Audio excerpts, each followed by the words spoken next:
Good morning student. आज मैं आपको स्पर्श कहानी का स्पर्श कहानी का पहला चैप्टर पढ़ाने जा रहे हूँ, जिसका शीर्षक है दुख का अधिकार। इसके रचयिता है यशपाल। और इस कहानी में क्या बताया जा रहा है, इसका सार मैं बताने जा रही हूँ। प्रस्तुत कहानी देश में फैले अंधविश्वास और ऊंच नीच के भेदभाव को बेनकाब करते हुए बताती है कि दुख की अनुभूति सभी को समान रूप से होती है।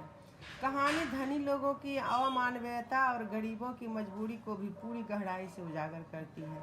यह सही है कि दुख सभी को तोड़ता है। दुख में मातम मनाना हर कोई चाहता है। दुख के क्षण में सामना होने पर सब अवश्य हो जाता है, यानी अपने बस से बाहर हो जाता है।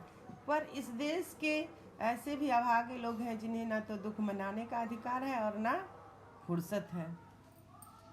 लेखक कहता है कि मनुष्य की पोशाकें उन्हें विभिन्न श्रेणियों में बांट देती है।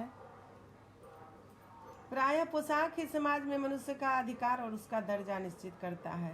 कभी कभी ऐसी परिस्थिति आ जाती है कि हम जरा नीचे झुककर समाज की निचली श्रेणी की अनुभूति को समझना चाहते हैं, यानी निचले वर्ग के दुखों को जानना चाहते हैं, किंतु क्या होता है, उस समय हमारी पोशाक ही बंधन और अड़चन बन जाती है।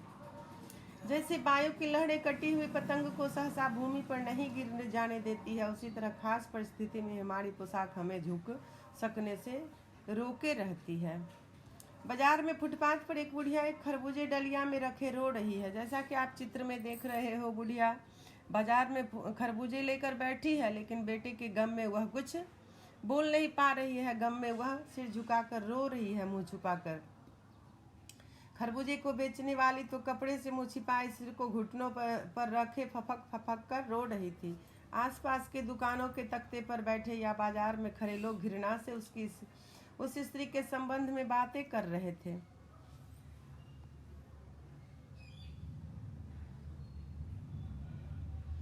उस समय लोग उस स्त्री का रोना देखकर लेखक के मन में एक व्यथा सी उठी। पोशाक के कारण वह उसका कारण नहीं जान पाया। व्यवधान खड़ी हो गई। व्यवधान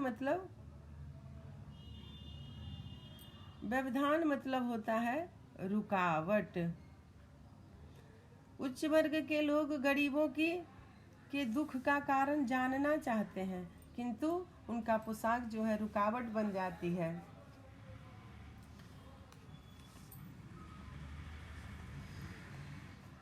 फुटपाथ पर खड़े एक आदमी ने दिया सलाई की तीली से कान खुजलाते हुए कहा, अरे इन लोगों का क्या, ये कमीने लोग रोटी के टुकड़े पर जान देते हैं। इनके लिए बेटा बेटी खसम लुगाई धर्म ईमान सब रोटी का टुकड़ा है।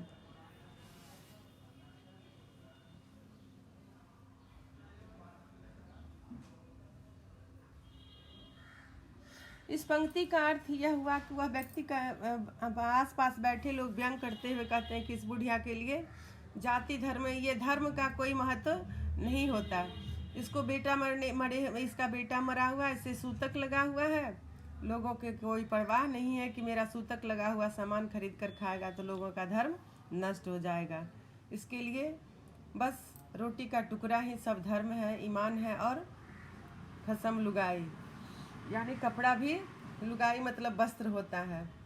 तो वस्त्र, भोजन और ईमान सब इनका एक रोटी का टुकड़ा है, जिसके कारण ये सूतक लगने पर भी फुटपाथ पर बैठकर बेचने आ गई है। परचून की दुकान पर बैठे लाला जी ने कहा, अरे भाई, उनके लिए मरे जिए का कोई मतलब न, पर दूसरे के धर्म ईमान का तो ख्याल रखना चाहिए। एक दुकानदार कहता है कि इसे भले अपने किसी का ख्याल हो न हो, कि कोई किसी से कोई मतलब रहे न रहे, लेकिन धर्म का ख्याल तो इसे जरूर रखना चाहिए। जवान बेटे के मरने पर 13 दिन का सूतक होता है और वह यहाँ सड़क पर बाजार में आकर खरबूजे बेचने बैठ गई। हजारों आदमी आते जाते हैं, कोई क्या जानता है कि इसके घर में सूतक है। कोई खरबूजे खा ले तो इसका धर्म ईमान कैसे बचा रहेगा, क्या अंधेर है।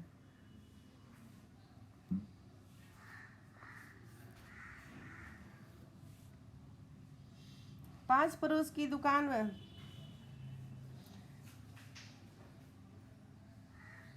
पूछताछ करने पर पता चला कि उसका 23 वर्ष का एक लड़का था, घर में उसकी बहू और पोता पोती है। लड़का शहर के पास 1.5 बीघा जमीन में कछियाड़ी करके यानी खेती करके निर्वाह करता, अपने परिवार का निर्वाह करता था। लड़का परसों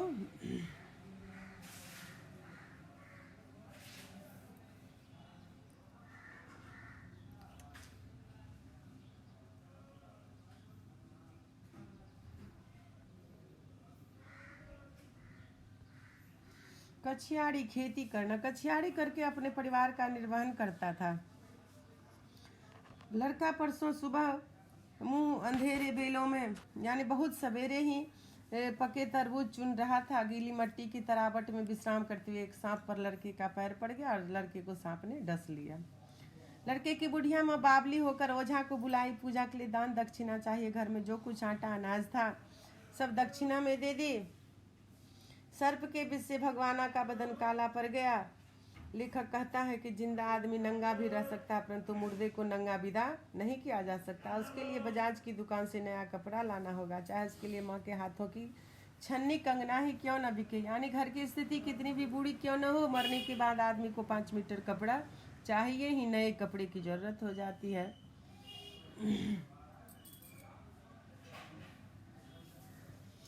भगवाना पर लोग चला गया। घर में जो कुछ चुन्नी भूसी थी उसे विदा करने के लिए मैं चली गई। यानी भगवाना तो मर गया, लेकिन उसकी अंत्येष्टि करने में घर के बचे सामान भी खर्च हो चुके थे।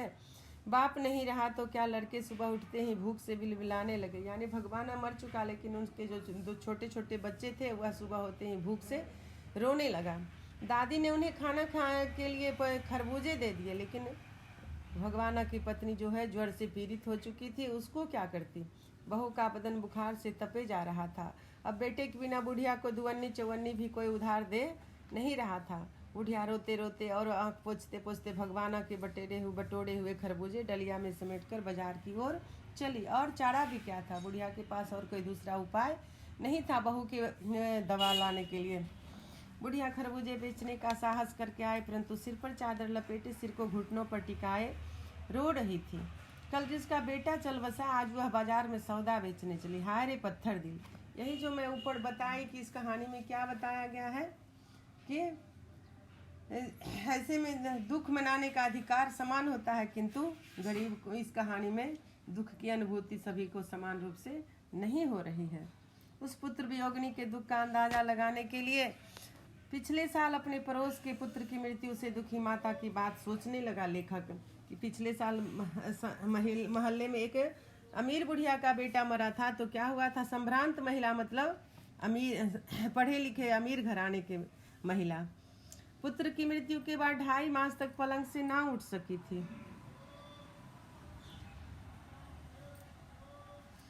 उन्हें 15-15 मिनट बाद मूर्छा, पुत्र वियोग से मूर्छा आ जाती थी और मूर्छा ना आने की अवस्था में आंखों से आंसू न रुक सकते थे। मूर्छा आना मतलब बेहोश हो जाया करती थी।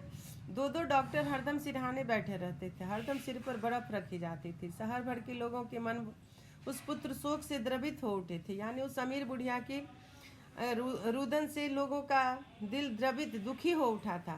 किंतु सड़क पर रोती हुई बेटे के शोक में रोती बुढ़िया को देखकर किसी को कोई परवाह नहीं। यहाँ तक उसका कारण पूछने से भी लोग हिचकिचाने लगे थे। कोई पूछने तक को तैयार नहीं हो रहा था।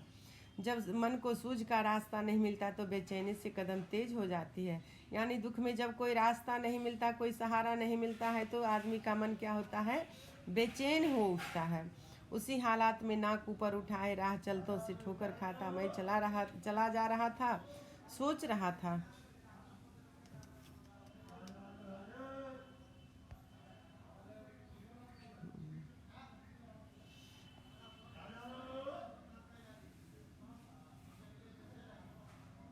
सोच रहा था कि शोक करने, गम मनाने के लिए सहूलियत चाहिए और दुखी होने का भी एक अधिकार होना चाहिए। लेखक को ऐसा लग रहा था कि जैसा वक्त अमीरों को अपना बेटे का शोक मनाने के लिए मिला, उसी प्रकार इस गरीब बुढ़िया को भी बेटे का शोक और गम मनाने के लिए समय मिलना चाहिए और इसको कोई सहारा करने वाला मिलना चाहिए।